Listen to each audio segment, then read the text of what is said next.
Hello and welcome to week 13. We're in the teens now, so they're getting close to the end here. So this week we're taking a look at chapter 9 here in Psychology Seminar. And chapter 9 is essentially an opportunity for you to look at kind of the work that has gone into creating the curriculum that you're going to be experiencing here at KVCC in the psychology program.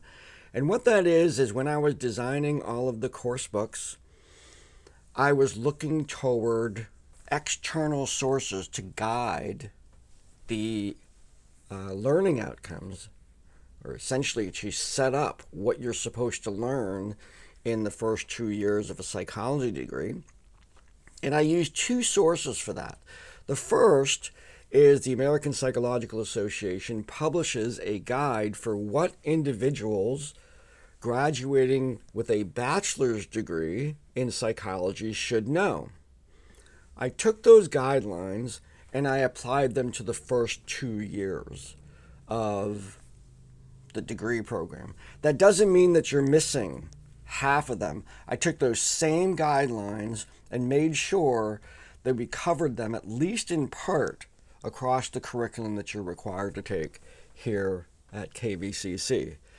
The next set of outcomes have to do with the general perspective in our country about what you should get from an undergraduate education. And those are called the value rubrics. That's the term for the actual rubrics themselves that you can get. They're published. But it's a set of guidelines for outlining outcomes in general education that is put out by the American Association of Colleges and Universities. Now, none of this is required knowledge for you, except that I want you to understand how this program was designed to help you meet those outcomes. So in each one of the course books that I put together, there is a section called Outcomes Alignment. Now, outcomes alignment is the process by which a curriculum designer, like myself, looks at the curriculum, looks at all the different assessments that are there. Assessments have included discussions, quizzes, and assignments.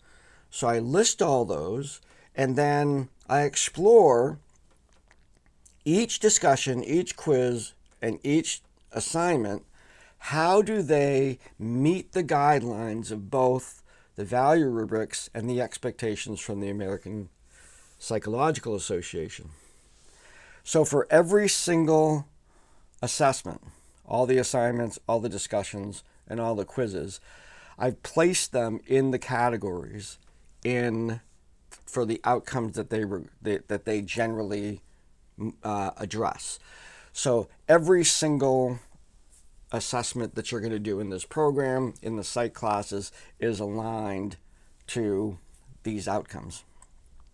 In addition, I've picked certain ones that I think are particularly good at measuring that particular outcome, and I've highlighted them in red. Now, again, individually, this doesn't really make any difference per se, but if you take across the whole curriculum and you look at all the ones that are identified in red, and I'll show this to you in just a second, those are the ones that I use. I collect data on those in order to determine whether or not the program truly is meeting its goals. So if we look at the course book for this class, and you look in the section titled Outcomes Alignment, this occurs in every course book. This is the section I'm talking about. Kind of explains it there. But then we first look at these alignments right here, the American Psychological Association. And what you'll see is there's categories here. So there's knowledge base in psychology, and then describe key concepts, principles, and overarching themes in psychology. In this class, there are no assignments that fit that category, that fit that outcome. Develop a working knowledge of psychology's content domains, right here. Look at Chapter 5 discussion, and actually the discussion for this class meet that criteria. Here are the Chapter 3 assignment, where you do your plan, is to describe applications of psychology. And you'll see I put them all, but here, look at this one right here.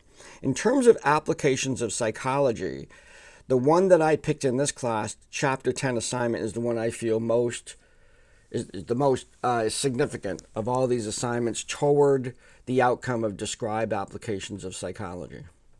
So I'm going to use that one in terms of the assessment of the program. Now, if we make our way through all of these, you'll see there's other ones that are red. Those are the ones that I'm going to be using. And then we come to our second set of learning outcomes from the American Association of Colleges and Universities. And actually, this right here, that name, Association of American Colleges and Universities, that's their old name. I need to change that because now it's called the American Association of Colleges and Universities. Luckily for them, they made that switch, but they didn't have to change any of their logo because it was still AA, so pretty cool. Now those, pretty generic. We have civic engagement, creative thinking, critical thinking. You can see where these particular outcomes are more generic. They're not specific to psychology. These were outcomes that were created by the AAC&U to guide colleges all over the world, hence the change of the name, to guide colleges all over the world to meet specific outcomes. These are the kinds of things that if you have a college degree, you probably should be able to do these things. You probably should get some civic engagement, creative thinking, critical thinking, interpersonal communication, your problem-solving skills, quantitative literacy, teamwork, written communication. That's what it means to be an educated person, right? So this aligns with our institutional outcomes of the educational person, aligns with my programmatic outcomes that people that graduate from this degree know generic stuff, but then because you're majoring in psychology, you know a whole bunch of psychology stuff. And those, so all the course books are like this. So all the content in each psych class and in the soc classes aligns to these outcomes. The soc classes don't align to the American Psychological Association because the American Sociological Association does not have a set of guidelines the way that the APA does. When it does, I will certainly align all of the assignments there. That will cover intro to soc, social problems, death and dying, the classes that we have in sociology. And the anthropology class does not include any APA references because the American Anthropological Society does not have guidelines. And when they do, I will certainly align those outcomes. But both of those, sociology and anthropology, the other non-psych classes that I manage here at KVCC, do align with the value rubrics because those are generic. So just explaining this section and how I use this section to communicate to you that we are doing the very best to cover all the bases. Now, the red ones are the ones I use for assessment, but you can look in here. You actually, over the course of this class, over the course of the program, you'll probably anywhere from 10 to 20 individual assignments. For each one of these outcomes, you're going to experience. So you get to practice those skills. And some assignments you'll see repeat. Some assignments are broad so that they'll actually cover more than one outcome. So just an interesting part and a useful part, maybe to build some confidence in you that this program has been thought out. It's been rationalized in terms every assignment is there for a purpose. And I wanted, in the discussion for this week, I want to give you the opportunity to look at these, look at the ones if you're taking any other psych classes, you'll see them in that course book as well, and comment on them. Now, this is a continual work in process. These course books are essentially living documents. They get changed every year. I go in and I evaluate, not only for writing, in terms of, checking spelling mistakes and checking concept mistakes, or as I just noted this morning, I went in and this section is still appearing as it has Roman numerals for the page numbers. I have changed that in most of the course books, so those Roman numeral page numbers are not there, so I can refer to this section by page number. So I need to fix that in the next edition. It's also open to debate as to whether I picked the best one, the best assignments here to align with the outcomes. And you might notice that although the discussions are aligned to the outcomes, the discussions are never the ones I'm using for assessment. Just to give you a little clue on my thinking with that, discussions reflect collective learning outcomes. When I look at a discussion and its purpose for you to learn something, I look how the whole class did. It's not an individual outcome. So I require every single person to participate, but they don't have to have the complete answer. They don't have to demonstrate individual competence in that particular area. The discussion has to represent a general understanding across all the members of the class. So I don't use that for individual assessment. For learning outcomes, I use the others. You can also collect all the quizzes and all the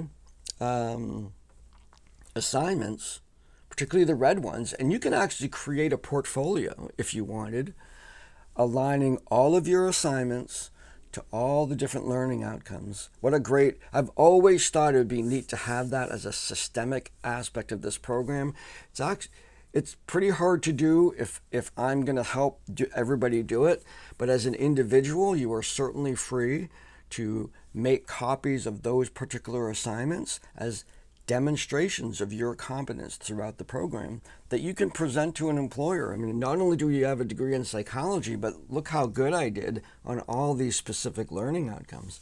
And with some language changing, can actually turn those into operational definitions for your resume.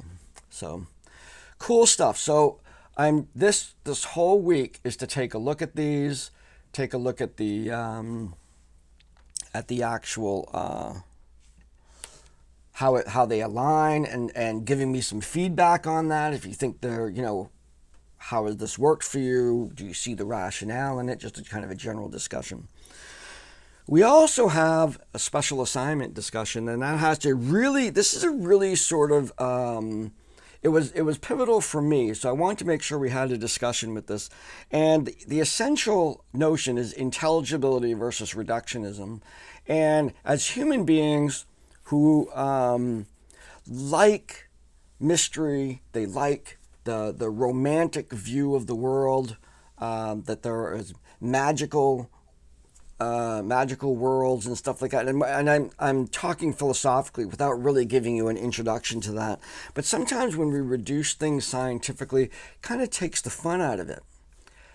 But the challenge to that is to see the fun in science, because almost invariably when you start to take something apart and look at it scientifically, produces more questions than it answers almost all the time. I mean, everybody who's involved in science will attest to the notion that every time we open up a door, we see 17 more doors that we need to open. I mean, it's just the depth of our reality. Some of that mystery is still very much there. Even particularly in psychology, we talk about, let's say, memory or something like that, and that is still a largely mysterious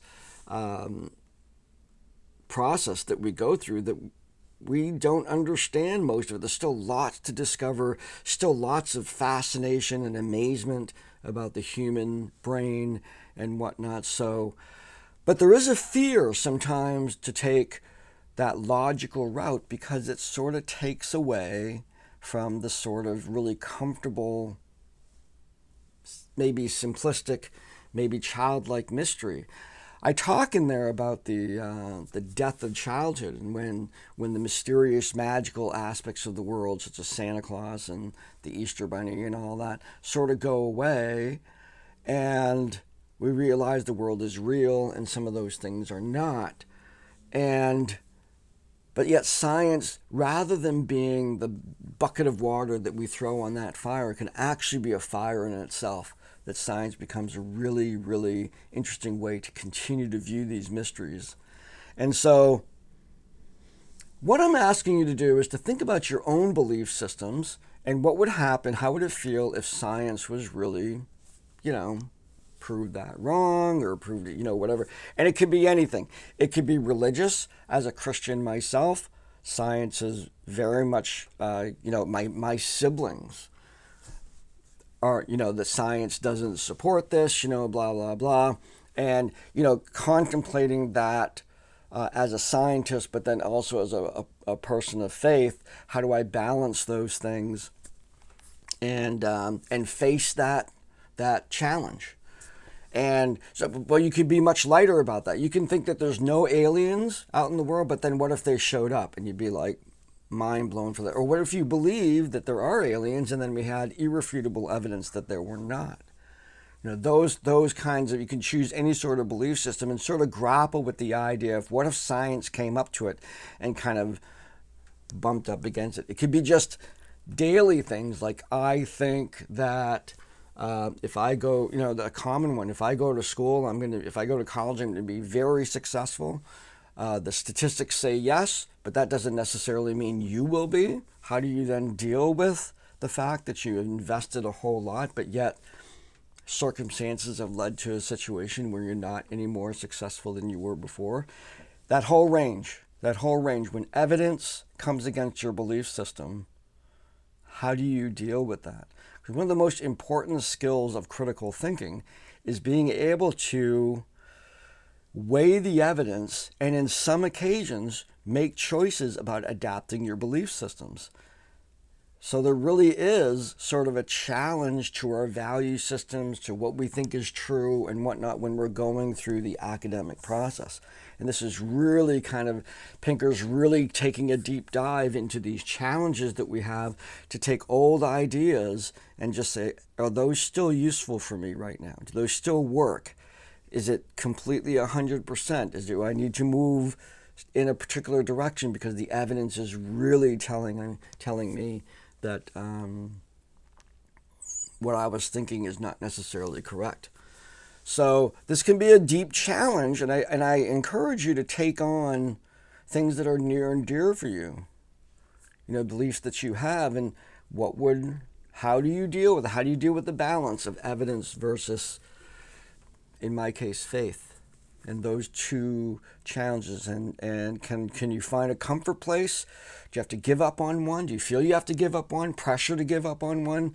Those kinds of things that we want to have this discussion about. So this is a big one in terms of risk taking and sharing that kind of information. If you don't want to go deep, you can just look at one of those surface ones, beliefs that you have about different people, or that your dog actually has intellectual capabilities of communicating with you in deeper ways, and stuff like that. It could be anything. I'm making this up as I go, so help me out in the discussion board. So go in there, start talking about those things. That's our special assignment discussion. So kind of a technical view of the way I'm designing the program, and then this sort of like big discussion about challenging internal beliefs with science. So kind of a diametrically distanced topics this week as we go into chapter 9. We are approaching quickly the end of this semester, and I will be following up. There's only a handful of people who have not registered yet, and I'm really pleased. I'm getting feedback from the registrar about that. I'm really pleased that everybody's getting in there. And if you have not yet, please reach out. And if you need some help with any of that or any questions at all about things coming up, and I'll be there to respond to those. So have a great week. Be well, and I will see you next time.